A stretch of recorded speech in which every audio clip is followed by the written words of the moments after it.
Welcome to Victor Narrates Reddit. Like, share, and subscribe so you don't miss the next story. Tell us where you're watching from in the comments. Now, let's begin. My name is Jonathan, and I have never experienced such intense anger in my life. The kind of anger I'm feeling is something that no one should ever have to endure. I found myself wanting to confront two people at that very moment. So why am I so furious? I'll explain. It all began about 5 weeks ago when my wife started to undergo a remarkable transformation, like a chameleon, right before my eyes. She began to reject intimacy, including the physical aspects of the husband and wife relationship. This immediately raised my suspicions, as I once had a girlfriend who cheated on me, and that experience taught me some painful lessons. I never mentioned my past experience with the first woman in my life to the now second woman. I doubt it would have made any difference anyway. During the second week of her transformation, I decided to investigate further. I'm not the type of person who seeks help from a private investigator or anyone else to solve my problems. I am a hands-on person who prefers to handle my own affairs. Thank you very much. I followed her during her lunch break when she parked at that motel and walked quickly to room 104. I knew she was cheating on me. Her job didn't require her to deal with clients outside of the workplace at all. In fact, she had no interaction with clients because she worked in the filing department. Discovering her infidelity was painful, but not as painful as the mockery, insults, and contempt she had already subjected me to. The man she was meeting was a co-worker, in a way, who worked in a different department. I had heard he was advancing rapidly in his career and climbing the corporate ladder quickly. After observing them meet 3 times in 2 weeks, I decided on my approach to this problem. I would confront him directly. I am too thrifty to spend my hard-earned money confirming what I already knew. So I waited until now, knowing that just behind this door, my wife was in the arms of another man. It was going to be a tense moment. I had to confront them, gather evidence, and in my current emotional state, I could still pursue a legal claim for alienation of affection. Her employer would also face serious consequences for allowing this to happen. My assumption was that Mr. Rising Star was about to become Mr. on his way out. I needed photographic evidence, and then I needed to serve my soon-to-be ex-wife with divorce papers. The locks on our house were being changed while I was there, having paid the locksmith just before leaving home. I had reorganized all our shared finances and divided them equally. I had also canceled all our credit cards. Over the past 2 weeks, I had taken several steps, and now the final upheaval was about to unfold. I can't say for sure how Simone will react. I think she might be relieved rather than upset, although guilt might weigh on her shortly. My lawyer, who has extensive experience in divorces, assured me that the guilt will disappear as soon as she hires her own attorney. Do I love her, you might ask? Well, at this moment, I completely and openly despise her. However, deep down, I'm immersed in a profound internal struggle, debating with the idea that she truly loves me, and this is just a terrible mistake on her part, a lapse in judgment that we could repair. Yet, I know logically that it won't happen. I cannot accept a wife who would betray my trust. There's not an ounce of trust left in me for her. The love I still feel for her is the part that hasn't had time to accept this sudden and complete transformation that has occurred so quickly. The motel manager handed me the room key. A $100 bill and a promise not to damage the place was the price for obtaining the key.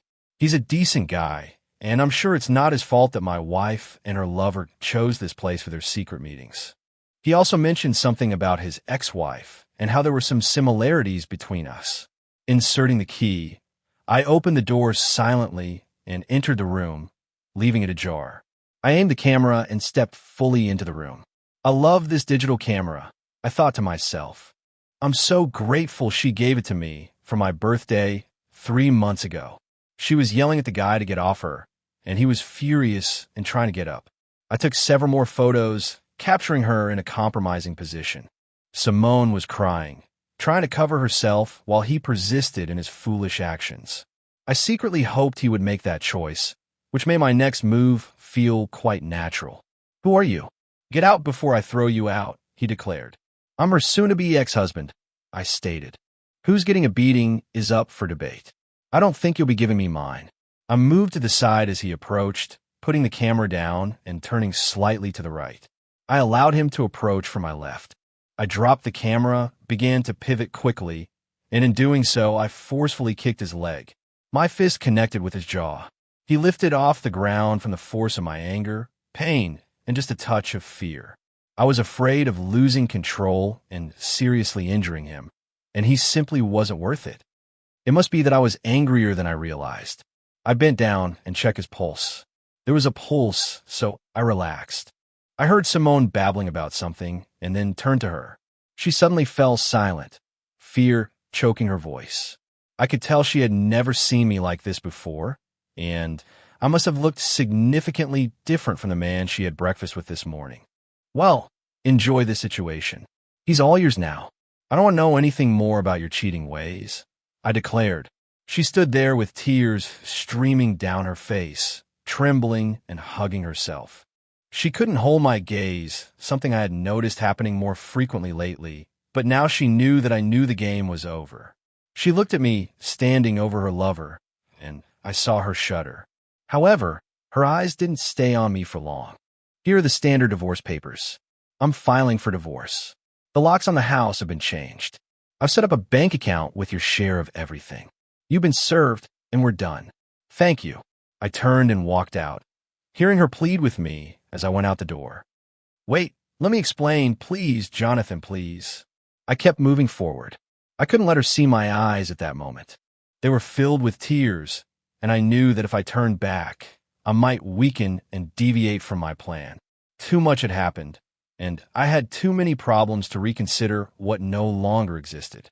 When I got home, I found a locksmith waiting patiently. He had changed all 3 entry locks, and the garage door opener had been reprogrammed. I thanked him for the quick work and gave him a 20 peso tip.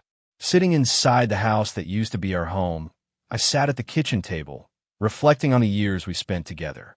I couldn't understand why Simone had changed or why she suddenly saw me as less than I was before.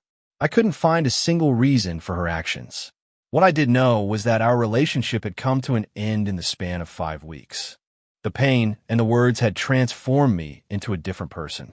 Unfortunately, Simone seemed to have overlooked this change as it was happening, just as I had overlooked the changes in her. The phone rang, and I checked the caller ID to see it was Simone's mother. I answered, and she asked, "John, what's going on?" Simone came here crying, saying you ruined your marriage. What happened? I replied, "Well, Doris, it's like this. Simone will have to tell you the details, but in short, I found her in a motel today and serve her with divorce papers." Doris sounded perplexed. "Why, John? I don't understand this at all," she explained. "Look, I'm so sorry, Doris. You know how much I love you and Sam, and this whole situation is difficult for all of us, but it has to be this way." Tears were streaming down my cheeks. I truly cherished Simone's parents. They've been incredibly kind to me during the years we were together. Hearing the pain and confusion in Doris's voice affected me deeply, and I was grateful that this conversation was happening over the phone. I didn't want them to witness my emotional state. Doris insisted, "John, can't you two work it out somehow?" I replied somberly, "I don't think so, Doris. This is a significant problem, one of those life-altering events that shatters everything." A solemn silence followed on the other end of the line as Doris tried to process this sudden and distressing news. I sympathized with her, especially since we had dined with Doris and Sam just the night before, and Simone had acted affectionately in front of her parents. It was surprising to me. We had argued on the way to their house, and naturally, I received the cold shoulder from Simone on the way back. However, while we were at Doris and Sam's, we had portrayed the perfect couple. I didn't want our fight to be visible, as I wanted to protect Sam from the pain caused by his daughter's actions. Now it seemed I should have warned them somehow before taking the steps I had just taken.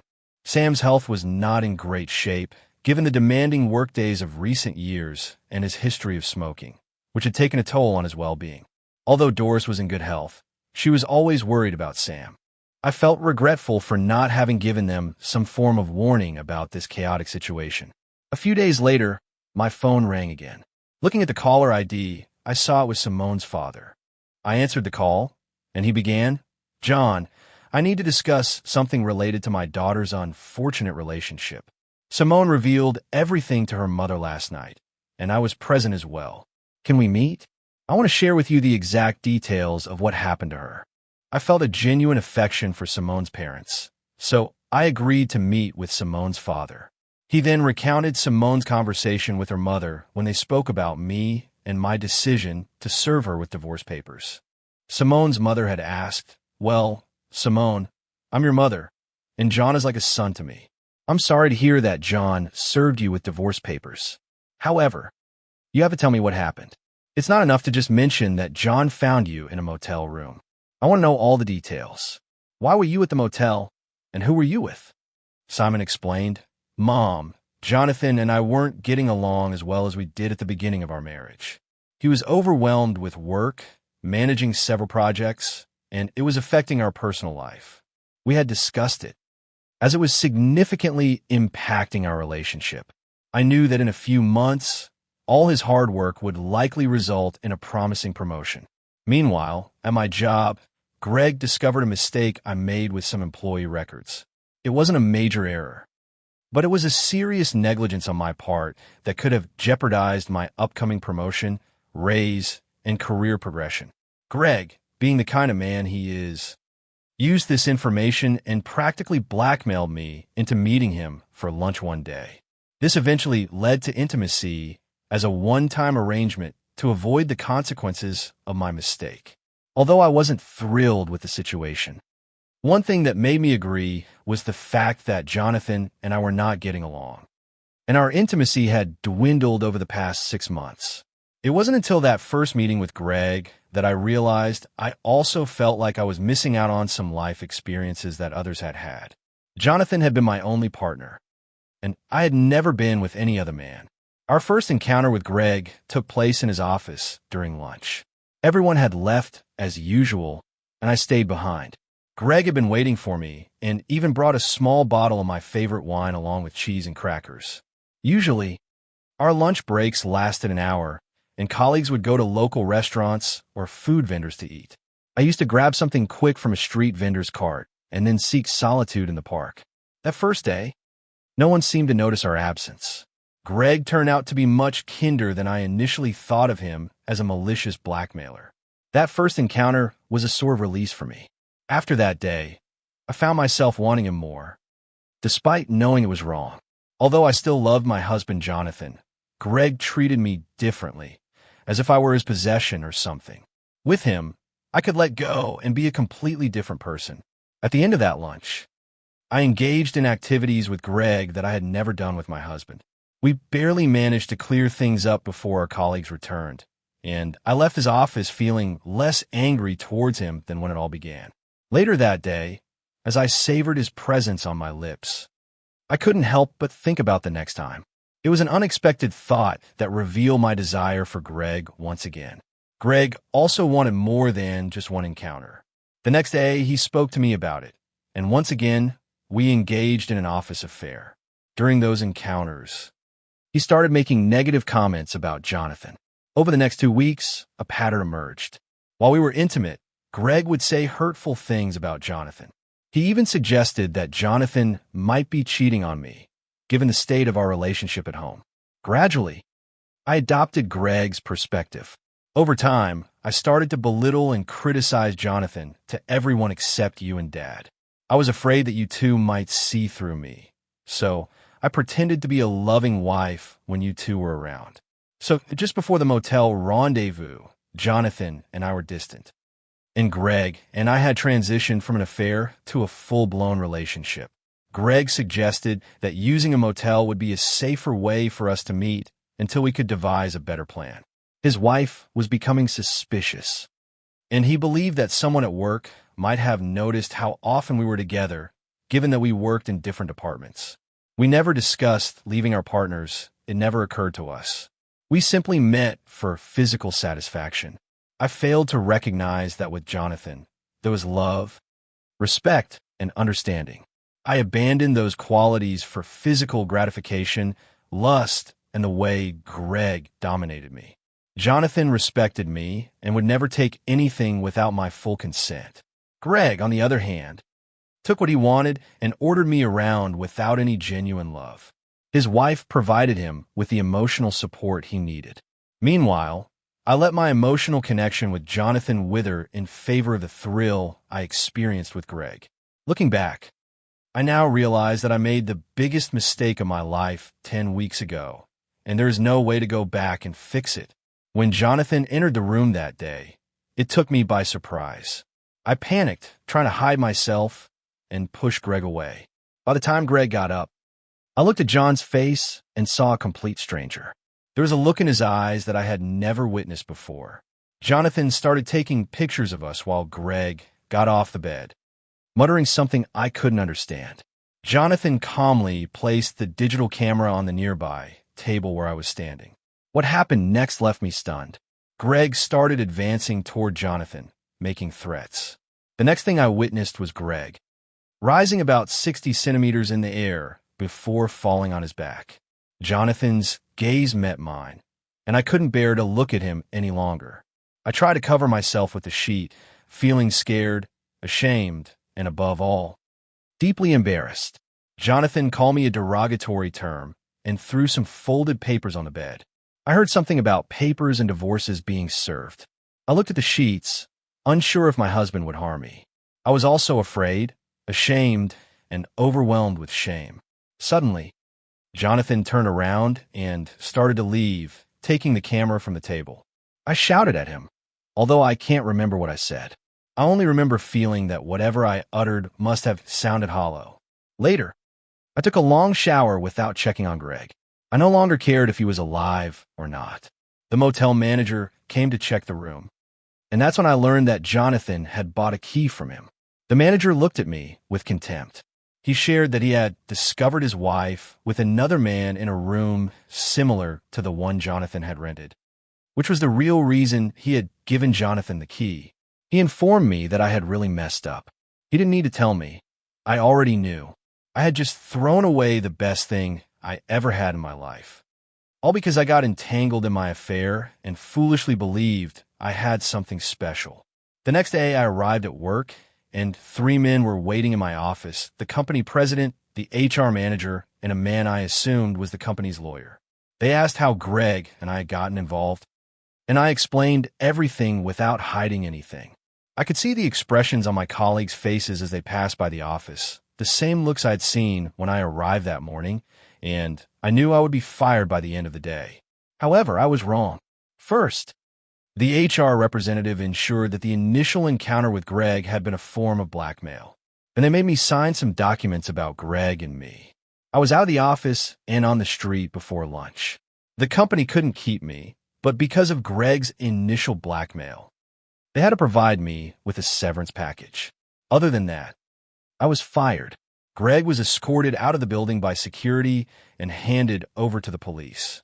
It turned out he was involved in other illegal activities that came to light during questioning. Greg was in serious legal trouble. I later found out that Greg had been embezzling money from the company in various small ways, like manipulating receipts for business trips. In total, it was enough to charge him with grand theft. Greg's wife left him, taking their 3 children and returning to her parents' home back east. Greg was in jail awaiting trial. Initially, I was asked to testify, but when I spoke with the district attorney, she realized my testimony would likely do more harm than good.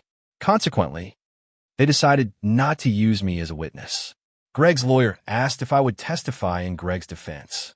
Once I explained that I would testify about how Greg had initially coerced me into being intimate and subsequently created a rift between my husband and me, even he concluded that I would not be a valuable witness.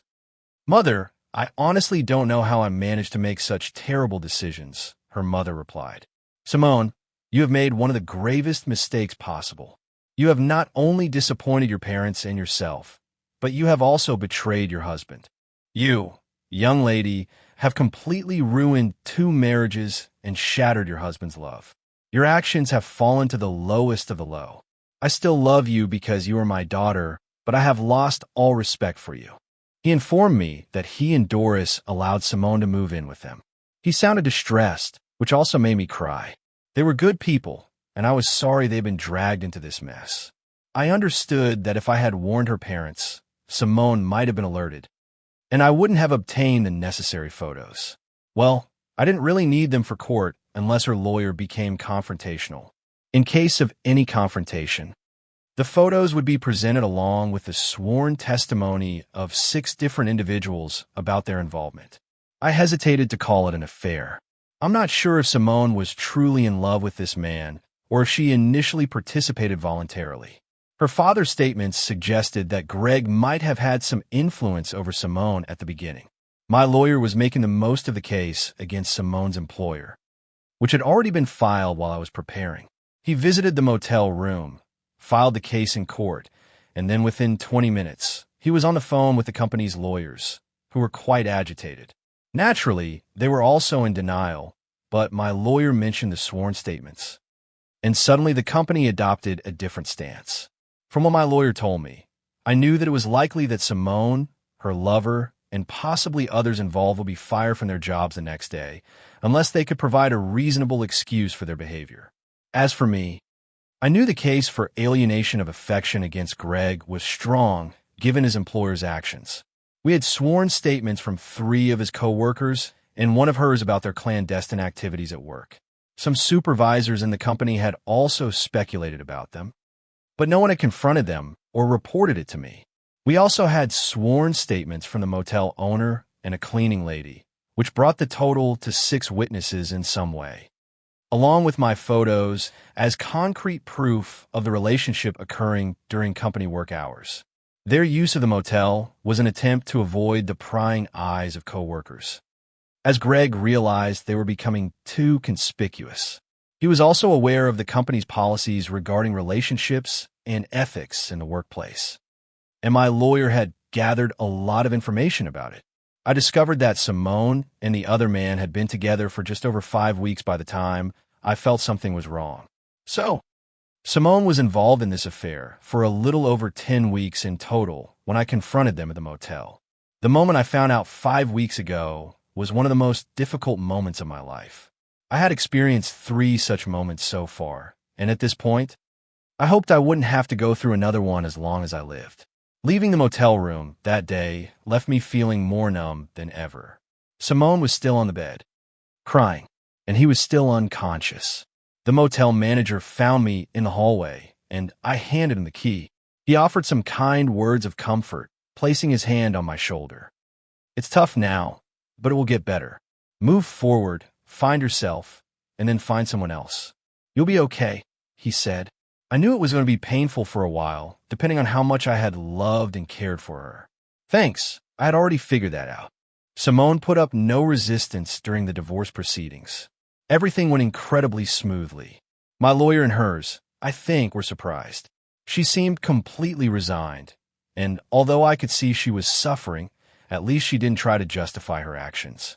Once the divorce was finalized, the case against her former employer was also closed. They just wanted it to go away and were willing to cover my lawyer's fees, court costs, and offer a substantial sum to ensure that. Since then, Simone has faced hardships. She is alone, without a job, and living with parents who have been deeply affected by her actions. Adding to her stress, the stigma of being an imposter lingers over her, and it will take a long time to shake it off. However, she has the opportunity to start over. I hope she can eventually move on and not carry this pain with her every hour. Maybe she has learned a painful lesson, and only time will tell. Greg ended up in jail, and I relished that moment. Now he would experience a different kind of intimacy. I hope from the receiving end this time. I feel no sympathy for him. To me, he is not a man. He is nothing. He had a wife and 3 children. I met her once during the chaos of the divorce, and she was an attractive woman. What a foolish decision Greg made. He had everything and threw it all away in search of some thrill he must have believed he couldn't get from her. I quit my job, which left my employers in shock. They did everything they could to convince me to stay, but my personal problems were too overwhelming to continue working effectively. After doing what they could, they offered me a well-written letter of recommendation, which I accepted. I have since found a new job on the West Coast and moved about a year ago. I met a wonderful woman who is a true gem. I still struggle with trust issues, but she has an ex-husband who is unfaithful to her, so we share a common understanding. Story 2, I, a 33-year-old woman, met my husband, a 36-year-old man, on a dating site without expecting much due to my previous experiences on the platform, which had all been disappointing. Most of my encounters on the site had led to casual relationships based purely on physical attraction. However, when I met my husband, things were different because he had long-term plans and goals. As we talked more, I discovered that we had common goals, such as coming from small families, he with one brother, and I being an only child. This similarity made us want a large family to provide multiple sources of support for our children. We had numerous dates, and our conversations were constant. I felt heard, safe, and genuinely happy when I was with him. By this point, I had already stopped using the dating site and cut ties with the people I had been talking to. I was content and felt like a better version of myself when I was with him. He always encouraged me to improve. I was thrilled when he proposed, but as the wedding day approached, I started to feel increasingly nervous and have doubts about whether marriage was the right decision at this time. Even close friends told me I was too young to get married and that I might be wasting my youth. On the other hand, my mother assured me that feeling nervous was normal and that my husband was a good person who would take care of me in all aspects of life. This confusion and pressure led me to reconnect with the person from the dating site with whom I had previously had a casual relationship. We met, and one thing led to another, rekindling our passionate connection. I never discussed my wedding jitters with my husband. Instead, I continued my secret relationship with the guy from the dating site. Even on our wedding day, a few months after our honeymoon, I discovered I was pregnant with our first son, who is now 10, and we were thrilled. My husband was constantly involved in every aspect of our son's life, to the point where I sometimes felt excluded. I assumed it might be postpartum symptoms, but instead of seeking professional help or discussing it with my husband, I turned to the person from the dating site for comfort. And our affair continued.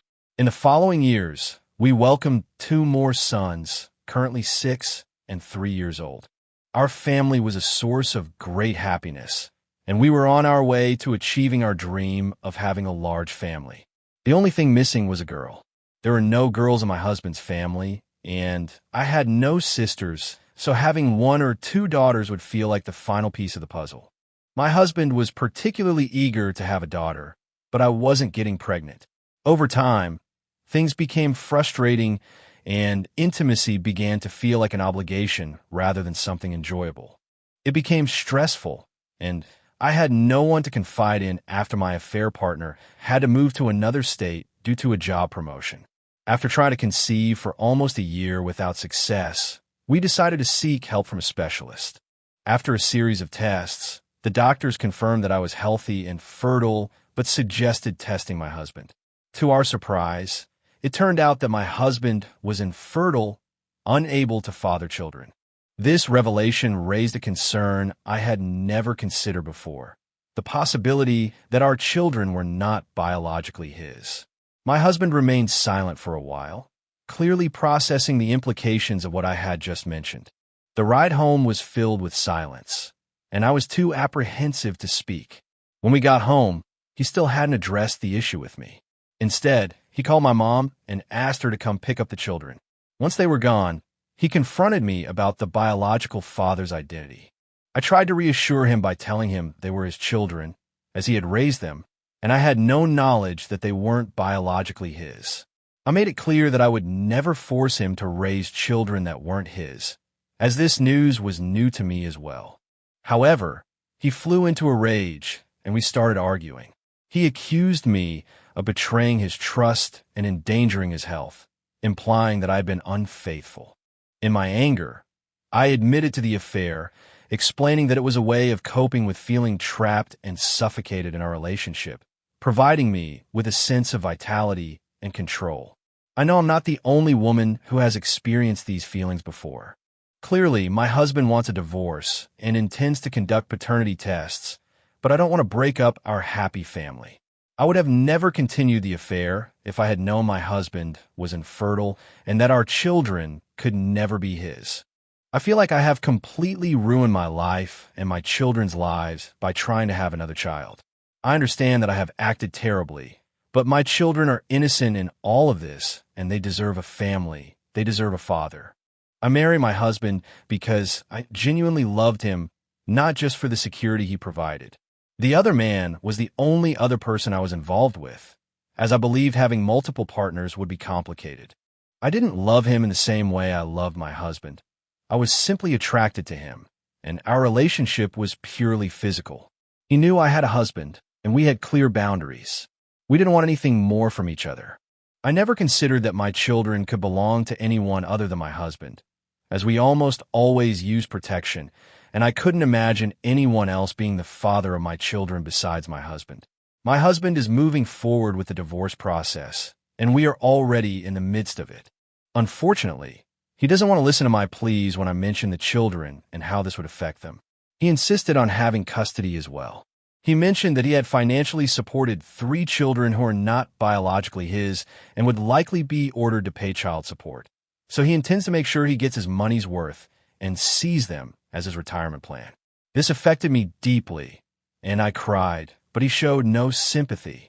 My friends tell me these are the consequences of not listening to their advice and wasting my youth on a single man. I acknowledge that I betrayed him and admit my mistake, but his attempt to take the children is where I draw the line. I still want him, and his desire to take my children is far worse than what I did. Things have escalated quickly, and it seems we have reached a point of no return. We initially planned to settle our divorce out of court, but he refuses to provide alimony and constantly belittles me whenever we are together. He claims he won't pay alimony, emphasizing that I was the one who betrayed our marriage, and he believes our children should not be raised in an environment with someone he considers promiscuous. His children are not my children. He wants to take my children away from me and has even managed to influence our eldest son against me. Now, my eldest son treats me with an attitude I've never seen before. Although we never had the closest relationship, he always acknowledged me as his mother. He insisted on living with his father, and when the judge granted me full custody, considering I am their biological mother and they have no biological connection to their father, he started throwing tantrums. I suspect my ex-husband has influenced him against me. My life is currently in a downward spiral, and I am constantly stressed and frustrated. This subreddit is the only place where I feel treated like a human being. I still haven't received the first alimony payment, and my son continues to throw tantrums, demanding to be with his dad. I'm at my wit's end. I managed to keep the house for the children's sake, but it's becoming increasingly difficult to cover all the expenses as I don't have the income of a 2-provider household. I requested alimony, as he is the one who raised them and the only father they know. He initially didn't object and agreed, but now he's going back to court for custody. However, I have insisted that I don't have the financial means for another legal battle. I can't help but feel like a failure for having to depend on him again, and at the same time, I miss what we once had. Yeah,